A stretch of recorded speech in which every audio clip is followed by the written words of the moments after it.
Lied to, or tricked, she's tackling every opportunity to make something that went wrong right. Better Call Bacon is on your side. Thousands of dollars forked over for a stormwater pipe project, but more than a year later, it still is not complete. 3 families who paid up now say they are fed up. And when they could not get answers from the company, they knew they'd better call Bacon. Jen, Keith, these families just want what they paid toward, or they want their money back. 3 neighbors along Trilby Avenue in South Tampa wanted to make this dangerous ditch safer. Put in a pipe so that the stormwater would drain correctly, but then we could cover it up with sod so that it would be a safe place for our kids. In April 2021, Kristen Lawrence and her 2 neighbors hired Point Drainage and Erosion, a division of Point West Construction in Tampa. They forked over a $2,400 down payment on the estimated $4,800 job. They tell me nothing happened until October, when the company showed up to dig the ditch deeper, and then they brought out a pipe that was 6 inches too big and never came back. Kristen tells me they got nothing but excuses. Every time it's like, oh, we're planning on getting your project to completion and fully commit.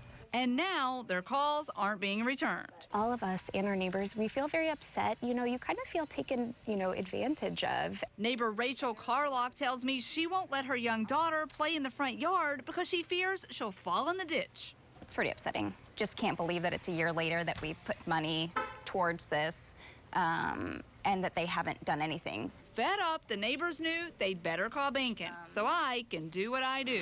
I started by calling Point West Construction and leaving a message. While I waited for a response, I reached out to the city of Tampa and was sent this email confirming that although the contractor applied for a permit in June 2021, it wasn't approved. These comments from city permitting show numerous issues the city wanted addressed. A city spokeswoman tells me the city has waited since August for a response. It didn't take the company that long to call me. Within 30 minutes, I heard back from the contractor with a promise of a refund of all of the family's money.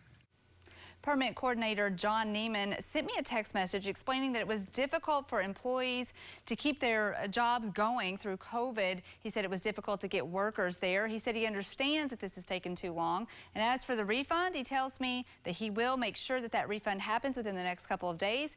And I will stay on this to make sure that these families receive all of their money back. I'm sure they'll be happy to hear that. It sounds like you dug up a can of worms there. And they still need this work done, don't they? They do still need this work done. And they tell me that they wish that they had just received the money back when the company realized that they weren't able to move forward, so they could have hired another company months ago. So now they're looking for another company to come in and finish up this work. Yeah, time's not your friend in this kind of a situation, so delays. All right, thank you, Shannon. If you have a problem that needs solving, you can call Bacon. There's the telephone number, 1-855-BACON, or you can reach her on Facebook at WFLA Shannon.